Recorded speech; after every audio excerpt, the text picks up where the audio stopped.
Hi guys, मैं हूं अजय कंबोज और इस वीडियो में हम बात करेंगे स्टार्ट टेकिंग ऑर्डर्स के बारे में। जो हमारा स्टेप 15 है, how to set up new business guide का।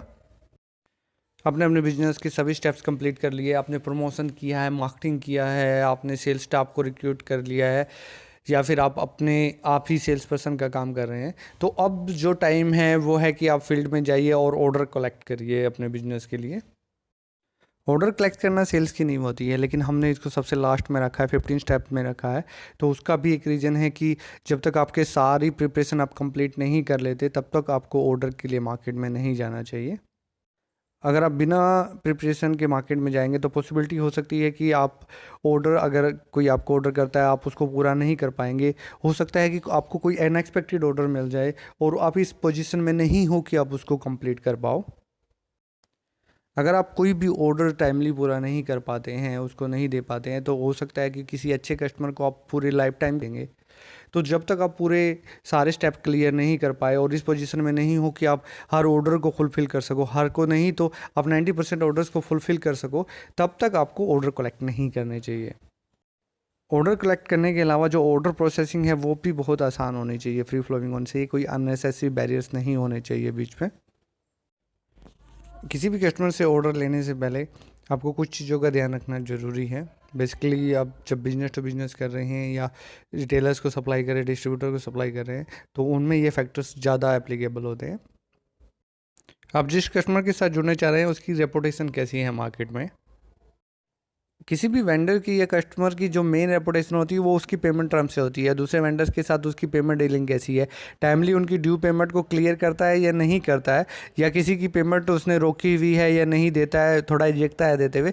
तो इन चीज़ों को आपको ध्यान रखना है, क्योंकि हो सकता है कि फ्यूचर में वो आपके साथ भी पेमेंट में ऐसा ही करे, आपकी पेमेंट को भी थोड़ा सा लटका के रखे, ना दे फ्यूचर में जाके।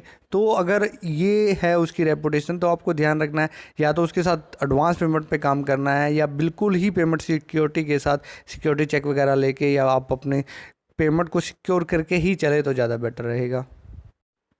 दूसरा, आपको ये ध्यान रखना है कि आप मार्केट में कितनी इन्वेस्टमेंट कर रहे हैं, आपको उसको ध्यान में रख के चलना है।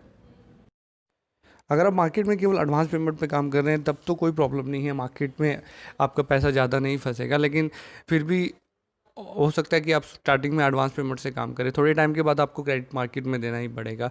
अगर आप क्रेडिट में काम कर रहे हैं तो आपको जितना पैसा मार्केट में इन्वेस्ट कर रहे हैं उस पर ध्यान देना बड़ा ज़रूरी है, क्योंकि लिमिटेड फंड होता है आपके पास। अब ज़्यादा आपको सारा सर्कुलेशन घुमाना है, तो आपको ये चीज़ ध्यान में रखनी है कि आप ज़्यादा मार्केट में क्रेडिट ना दें, उसको थोड़ा सा लिमिट रखें। जब आपका एक एरिया में उसका सबसे इजी वे है कि आप एक छोटा एरिया लीजिए, उसके पहले एक उसको स्टेबल करिए। जब वो आपका स्टेबल हो जाए एरिया, उसके बाद आप दूसरे एरिया में जाइए, दूसरे नए कस्टमर्स को पकड़िए। ये नहीं है कि सारे कस्टमर्स को आप एक ही साथ पकड़ने की कोशिश करिए, उसमें आपका ज़्यादा पैसा लग सकता है, क्योंकि कुछ कस्टमर आपके अच्छे निकलेंगे, कुछ बेकार निकलेंगे। तो आपको बड़ा ध्यान रखना है, पहले एक एरिया को स्टेबल करके चलिए, फिर आपका पेमेंट सर्कुलेशन घूमना शुरू हो जाएगा, फिर आप दूसरे एरिया में इन्वेस्ट कर सकते हैं। तो आपको जो आपकी इन्वेस्टमेंट है मार्केट में उसको काफ़ी लिमिट से रखना है, काफ़ी ध्यान रखना है उसका। तीसरा फैक्टर आता है आपको ना कहना सीखना है। हर ऑर्डर आप नहीं ले सकते, आपको ना कहना सीखना पड़ेगा। हर बिजनेस की लिमिटेशन होती है, आपकी भी एक लिमिटेशन है, तो आपको ना कहना सीखना ही पड़ेगा। मार्केट में कुछ कस्टमर होते हैं जो आपसे कुछ यूनिक थिंग मांगेंगे, यूनिक चीज़ें मांगेंगे जो आपके पास नहीं है। एक्स्ट्रा ऑफर सकते हैं, रेट में नेगोशिएशन मांग सकते हैं, ऐसी ऐसी रीजनेबल। अगर उनकी डिमांड्स रीजनेबल है तो आप फुलफिल कर सकते हैं। अगर उनकी अनरीजनेबल है, वो इतना कम रेट मांग रहे हैं, कंपेयर करते हैं दूसरों से कि वो ये रेट दे रहा है तो आपको भी ये रेट देना चाहिए। तो जो अगर अनरीजनेबल डिमांड्स है तो उनमें आपको ना कहना सीखना पड़ेगा। उसके अलावा अगर जिन ऑर्डर्स को आप कंप्लीट ही नहीं कर पाते, कोई बड़ा ऑर्डर है, आपको लगता है कि आप इन्वेस्टमेंट नहीं कर सकते और आप फुलफिलमेंट नहीं कर सकते उस ऑर्डर को, तो आपको उन चीज़ों में ना कहना सीखना चाहिए, क्योंकि उससे एक सबसे बड़ा बेनिफिट ये रहेगा कि कस्टमर की आइज़ में आपकी एक रेपुटेशन बन जाएगी। उनका आपके प्रति एक ट्रस्ट बिल्ड हो जाएगा कि अगर आपने हाँ कर दी तो आप उसको फुलफिलमेंट करेंगे, अगर ना कर दी तो आप उसको नहीं दे पाएंगे। ये नहीं है कि आपने बड़ा ऑर्डर ले लिया उसके बाद आप फुलफिल नहीं कर पाए। उससे क्या होगा कि आपके जो रेगुलर ऑर्डर है वो भी कहीं ना कहीं इफेक्ट होंगे और वो भी बिजनेस आपका इफेक्ट होगा। तो आपको मार्केट में ऑर्डर लेने से पहले ना कहना या हाँ कहना सीखना पड़ेगा, कहाँ पे आपको यस करना है और कहाँ पे आपको नो करना है। जो आपकी टर्म एंड कंडीशन है, जो आपके प्रोडक्ट की स्पेसिफिकेशन है, वो क्लियर होनी चाहिए। ऑर्डर कलेक्ट करते हुए ज़्यादा जल्दबाजी नहीं करनी चाहिए, ना ही ज़्यादा हरी में रहना चाहिए, ना ही कोई मिसकम्युनिकेशन रहना चाहिए, मिसगाइड करना चाहिए कस्टमर को। उसकी रिक्वायरमेंट को अच्छी तरह जान लेना चाहिए, और जो आपकी टर्म एंड कंडीशन है उसको क्लियरली, अपने प्रोडक्ट की स्पेसिफिकेशन और अपनी टर्म एंड कंडीशन को क्लियरली रखिए अपने कस्टमर के सामने। क्या आपकी पेमेंट टर्म है, क्या आपका डिलीवरी शेड्यूल रहता है, क्या आपके रेट्स रहते हैं, क्या ऑफर रहता है। तो वो ज़्यादा बेटर रहेगा कि अगर आप ऑर्डर से पहले ही हर चीज़ को फाइनलाइज कर लिए, नहीं तो आपके प्रोडक्ट को आपको रिजेक्शन का सामना करना पड़ता है बाद में, या आपकी पेमेंट डिले हो जाती है, या आपका माल भी वापस आ सकता है, काफ़ी प्रॉब्लम्स होती है। तो आपका जो कम्युनिकेशन है वो काफ़ी क्लियर होना चाहिए, ताकि बाद में कोई प्रॉब्लम ना आए किसी भी तरह की, क्योंकि आपको एक लॉन्ग टर्म रिलेशनशिप बना के रखना है, आपको काफ़ी लंबे टाइम तक अपने कस्टमर के साथ काम करना है। तो इन चीज़ों को आपको ध्यान रखना है कि जो आप जो भी कमिटमेंट करें वो बिल्कुल क्लियर होनी चाहिए, बिल्कुल क्लिस्ट क्लियर की तरह आपको बात करनी चाहिए। कोई भी ऐसे हाइडिंग फैक्ट नहीं होने चाहिए बीच में, जिससे आपके रिलेशनशिप में कोई फ़र्क पड़े।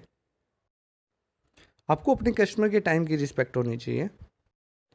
आपको अपने कस्टमर के पास कॉन्टैक्ट या उसके पास कभी भी विजिट करे, तो आपको इस चीज़ का ध्यान रखना है कि आप उसी टाइम उसके पास विजिट करें या कांटेक्ट करें उससे, जब वो कोई नेसेसरी काम नहीं कर रहा होगा। तो उसके दो बेनिफिट है, एक तो वो इरिटेट नहीं होगा आपसे, दूसरा वो आपको टाइम दे सकता है, हो सकता है आपको एडिशनल प्रोडक्ट का भी ऑर्डर दे दे। तो आपको अपने कस्टमर के जो टाइम है उसकी रिस्पेक्ट करनी चाहिए। वो उसकी आप उसके टाइम की रिस्पेक्ट करेंगे तो ऑटोमेटिकली है कि वो भी आपके टाइम की रिस्पेक्ट करेंगे। एक फैक्टर आता है अवेलेबिलिटी ऑफ प्रोडक्ट। जब भी आप अपने कस्टमर के साथ से ऑर्डर कलेक्ट कर रहे हो, या आप उससे ऑर्डर लेके आ गए हैं, तो उसको आप क्लियर स्टेटस बताइए कि जो प्रोडक्ट आपके पास अवेलेबल है या नहीं है, स्टॉक में है या नहीं है, अगर आएगा तो कब आएगा। तो ये आप कम्युनिकेशन बना के रखिए कि जो आपके पास अवेलेबल है या नहीं है, कब आप उसको डिलीवरी दे पाएंगे या नहीं दे पाएंगे। नेक्स्ट फैक्टर आता है रीचेक ऑर्डर। जो आपने ऑर्डर लिया है उसको रीचेक करना ज़रूरी है। कभी कभी जो सिमिलर ब्रांड नेम्स के प्रोडक्ट होते हैं, हो सकता है कि जो आपका कस्टमर है वो कुछ और एक्सपेक्ट कर रहा हो और आप उसको कुछ और डिलीवर कर दो। तो ये भी ज़रूरी है कि आप एक बार जो ऑर्डर कलेक्ट कर रहे हो उसको रीचेक करिए। Last but not the least आता है फॉलोअप और प्रोडक्ट रिव्यू। ऑर्डर लेना ही सब कुछ नहीं होता, आपको फॉलोअप भी करना है। आप भी सप्लाई कर देते हैं, जो हम नेक्स्ट स्टेप में डिस्कस करेंगे सप्लाई प्रोडक्ट के बारे में। तो जो सप्लाई करते हैं उसके बाद ज़रूरी हो जाता है कि आप फॉलोअप लो अपने कस्टमर से, उससे रिव्यू लो कि उसको जो प्रोडक्ट आया है वो सही है या नहीं है। अगर उसको कोई प्रॉब्लम फेस आ रही है तो आप उसको किस तरह रेक्टिफाई कर सकते हो।